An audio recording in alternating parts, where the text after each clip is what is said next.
Hello मित्रांनो, DMI TV मध्ये तुमचे स्वागत आहे। आज आपण महाराष्ट्र स्टेट बोर्डाच्या इयत्ता 6वीच्या भूगोल विषयातील एक अतिशय महत्त्वाचा धडा अभ्यासणार आहोत। तो म्हणजे धडा 6वा, महासागराचे महत्त्व। आपल्या पृथ्वीचा 71% भाग पाण्याने व्यापलेला आहे, पण तुम्हाला माहित आहे का या महासागरांचे आपल्या जीवनात नक्की काय स्थान आहे? आजच्या या व्हिडिओमध्ये आपण पुस्तकातील ओळींनुसार खालील महत्त्वाच्या मुद्द्यांचा आढावा घेणार आहोत। महासागर आणि त्यांचे क्षेत्रफळ।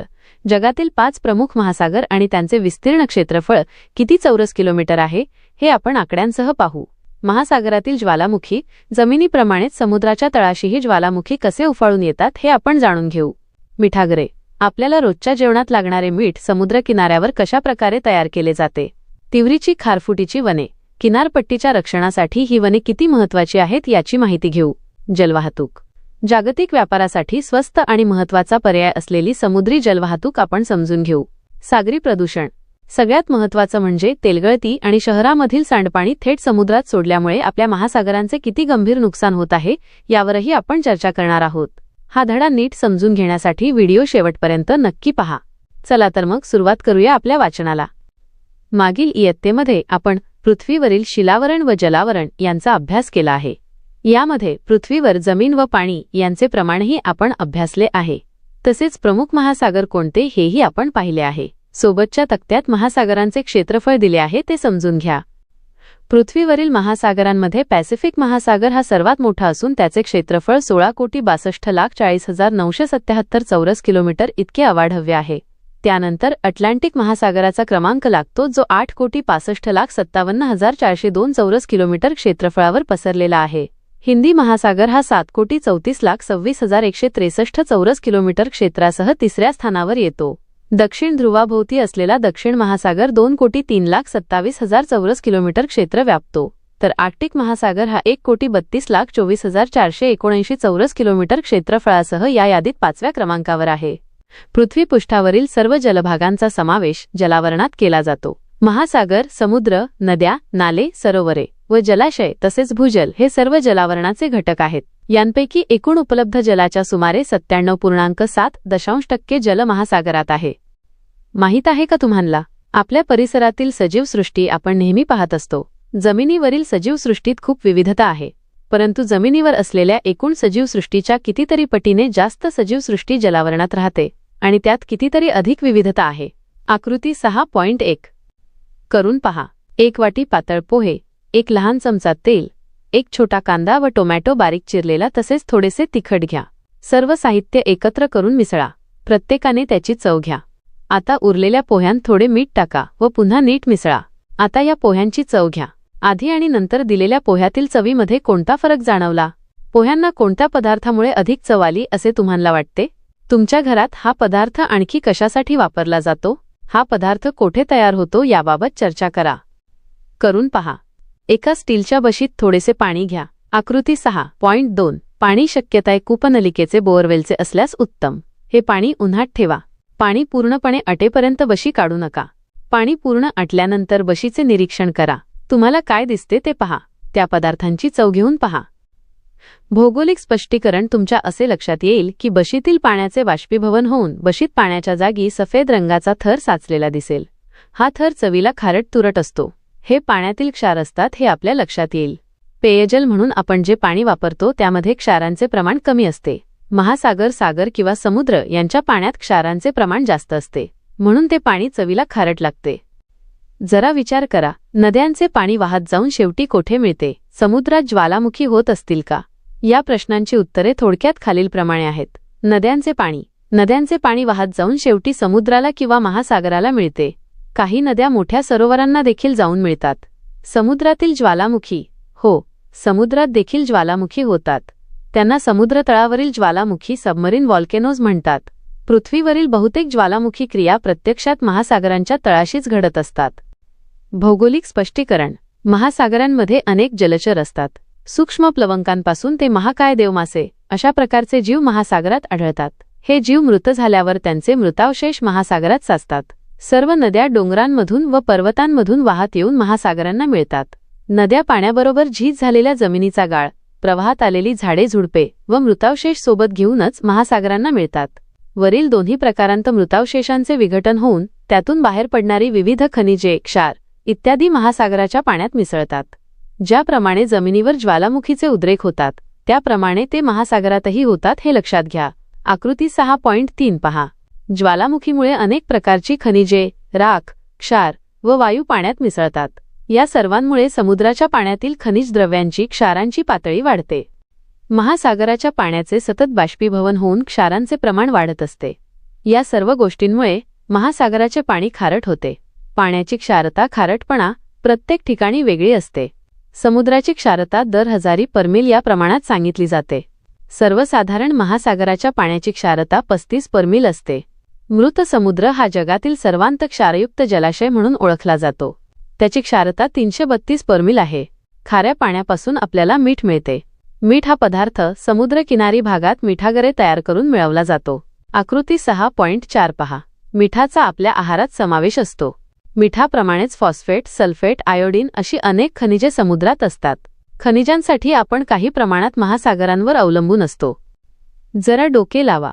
पृथ्वीवर एवढे पाणी कुठून आले असेल? सांगा पाहू. आकृती 6.5 चे निरीक्षण करून प्रश्नांची उत्तरे लिहा. आपल्या आहारामध्ये कोणकोणत्या गोष्टी असतात? वरीलपैकी कोणते पदार्थ मांसाहार या गटात येतात? यांपैकी कोणते पदार्थ जलचरांपासून बनवले असावेत? भौगोलिक स्पष्टीकरण. आपल्यापैकी अनेक जण आहारामध्ये मासे खातात. मासे आपल्याला नदी, तलाव, महासागर यांतून मिळतात. नदी व तलाव यांच्यापेक्षा महासागरातून मिळणाऱ्या माशांचे प्रमाण खूप जास्त असते. समुद्री जीव पकडण्याचे काम जगभर मोठ्या प्रमाणावर चालते. मानवाच्या प्राचीन व्यवसायांपैकी हा एक व्यवसाय आहे. आहार हे जरी यामागचे मुख्य कारण असले तरीही औषध निर्मिती, खत निर्मिती, संशोधन इत्यादींसाठी या जीवांचा वापर होतो. भारतामध्ये प्रामुख्याने कोळंबी, तिसरे, खेकडे, सुरमई, बांगडा, पापलेट, मोरी, शार्क, रावस इत्यादी समुद्री जीव खाल्ले जातात. जगाचा विचार करता यात आणखी प्रजातींची भर पडते. मानवी शरीराला लागणाऱ्या काही महत्त्वाचे जीवनसत्वांचा पुरवठा माशांच्या सेवनातून होतो. ज्या देशांना सागरी किनारा लाभला आहे व इतर व्यवसायांची कमतरता आहे अशा देशांतील लोकांचे जीवन पूर्णतः सागरावर अवलंबून असते. उदाहरणार्थ मालदीव, मॉरिशस, सेशल्स बेटे इत्यादी. करून पहा. महासागर व हवामान. विविध ठिकाणांचे तापमान. जगातील विविध शहरांच्या हवामानाचा विचार करता चीनमधील बीजिंग येथे कमाल तापमान 18.4 अंश सेल्सिअस आणि किमान 8.4 अंश सेल्सिअस नोंदवले गेले आहे. तुर्कस्तानमधील इस्तंबूल येथे कमाल 18.0 अंश सेल्सिअस व किमान 10.0 अंश सेल्सिअस तापमान आहे. तर स्पेनमधील माद्रिदमध्ये कमाल 19.0 अंश सेल्सिअस आणि किमान 9.0 अंश सेल्सिअस अशी नोंद आहे. अमेरिकेतील संयुक्त संस्थाने न्यूयॉर्क शहरात कमाल 16.3 अंश सेल्सिअस व किमान 8.3 अंश सेल्सिअस तापमान असून डेनेवर येथे कमाल 16.2 अंश सेल्सिअस तर किमान चक्क 2.2 अंश सेल्सिअस पर्यंत खाली जाते. अफगाणिस्तानची राजधानी काबूल येथे कमाल 14.7 अंश सेल्सिअस आणि किमान 5.2 अंश सेल्सिअस तापमान आढळते. तर इराकमधील बगदाद येथे सर्वाधिक म्हणजेच कमाल 30.4 अंश सेल्सिअस आणि किमान 14.7 अंश सेल्सिअस तापमान नोंदवले गेले आहे.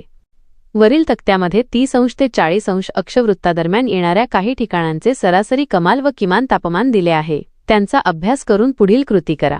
नकाशा संग्रहाचा वापर करा. प्रत्येक ठिकाणच्या कमाल व किमान तापमानातील फरक काढा व तक्त्यातील रिकाम्या रकान्यात मांडा. ज्या ठिकाणच्या तापमानातील फरक 10 अंश सेल्सिअसपेक्षा जास्त आहे ते रकाने लाल रंगाने रंगवा. उरलेले रकाने निळ्या रंगाने रंगवा व ती ठिकाणे कोणती ते सांगा. नकाशा संग्रहातून ही ठिकाणे शोधा.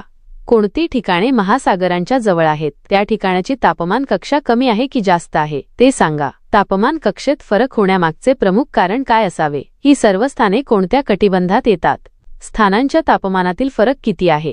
कोणती ठिकाणे महासागरांपासून लांब आहेत? त्या ठिकाणाची तापमान कक्षा कमी आहे की जास्त आहे ते सांगा. सर्वांत कमी व सर्वांत जास्त तापमान कक्षा असलेली ठिकाणे कोणती? देश, किमान व कमाल तापमानाचा स्तंभालेख काढा. त्यासाठी सुयोग्य रंगसंगती वापरा. भौगोलिक स्पष्टीकरण. वरील कृतीवरून तुमच्या असे लक्षात आले असेल की पृथ्वीवर विविध स्थानांच्या तापमानांत फरक आढळतो. तसेच सरासरी कमाल व किमान तापमानांतही तफावत असते. ही तफावत किनारी प्रदेशात समुद्र सान्निध्य कमी तर समुद्रापासून दूर असलेल्या प्रदेशात खंडांतर्गत जास्त असते. याचा अर्थ महासागर, समुद्र व मोठे जलाशय यांच्या सान्निध्यातील प्रदेशांत दिवसभराच्या तापमानात फारसा फरक पडत नाही. याचे मुख्य कारण म्हणजे या जलाशयातून बाष्पीभवनाद्वारे हवेत मिसळणारे बाष्प होय. हवेतील हे बाष्प जमिनीतून निघालेली उष्णता शोषून घेते व साठवते. त्यामुळे किनारपट्टीच्या भागात तापमान सम राहते. विषुववृत्तीय प्रदेशात सूर्यकिरण लंबरूप पडतात हे तुम्ही अभ्यासले आहे. त्यामुळे या भागात जमीन व पाणी जास्त तापते. या उलट ध्रुवीय प्रदेशात जमीन व पाणी शीत राहते. जमीन व पाण्याच्या तापण्यातील या फरकामुळे पृथ्वीच्या वातावरणातील हवा असमान तापते व परिणामी पृथ्वीवर वायुदाब पट्टे निर्माण होतात. या वायुदाबातील फरकामुळे वारे वाहतात. त्यांना ग्रहीय वारे असेही म्हणतात. हे वारे महासागरात पाण्याचे प्रवाह निर्माण करतात. हे प्रवाह उष्ण किंवा शीत असतात. उष्ण प्रवाह नेहमी थंड प्रदेशांकडे वाहतात, तर शीत प्रवाह नेहमी उष्ण प्रदेशांकडे वाहतात.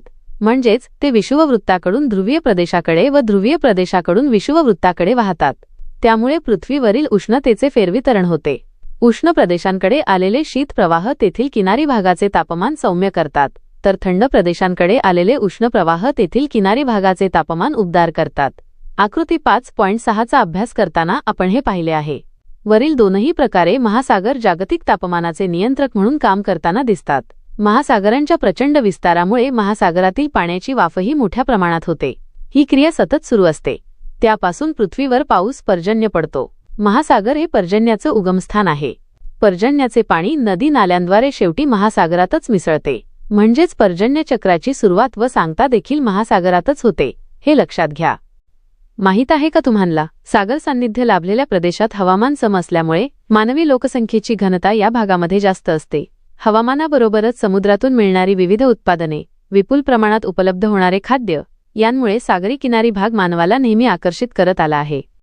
माहीत आहे का तुम्हाला, भविष्यात महासागराच्या लाटा, भरती, ओहोटी यांचा उपयोग करून वीज निर्मिती करता येणार आहे. महासागरातील खारे पाणी क्षारविरहित करून पिण्यायोग्य करता येणे शक्य आहे. त्यामुळे पेयजलाची टंचाई काही प्रमाणात दूर करता येईल. संयुक्त अमिरातीमधील दुबई या शहराची पेयजलाची व्यवस्था याच पद्धतीने करतात. सागर किनाऱ्यावर दलदलीच्या भागात खाडी क्षेत्रात क्षारयुक्त मृदा व दमट हवामान असते. अशा ठिकाणी तिबरी खारफुटीची जंगले, सुंदरीची बने वाढतात. खारफुटीचे लाकूड तेलकट, हलके व टिकाऊ असते. इंधनासाठी व नाव तयार करण्यासाठी या लाकडांचा उपयोग होतो. खारफुटीच्या वनांमुळे किनारी भागास महाकाय लाटांपासून संरक्षण मिळते. तसेच या वनांच्या प्रदेशात सागरी जैवविविधता संरक्षित राहते. या वर्गाच्या शेजारी शहरे असल्यास या बनांना शहरांची फुफ्फुसे म्हणून ओळखतात. शोधा पाहू. नैसर्गिक मोती कसा तयार होतो? कोणता सागरी जीव मोती तयार करतो त्याची माहिती मिळवा. भारतात असा जीव कोणत्या सागरी प्रदेशात आढळतो त्याची माहिती घ्या. महासागर व संसाधने. महासागरातून मीठ, मासे, शंख, शिंपले यांसारखी उत्पादने मिळतात. हे आपण मागे बघितलेच आहे. या व्यतिरिक्त सागरतळातून लोह, शिसे, cobalt, sodium, manganese, chromium, zinc इत्यादी खनिज पदार्थ मिळतात. खनिज तेल व नैसर्गिक वायू देखील मिळतो.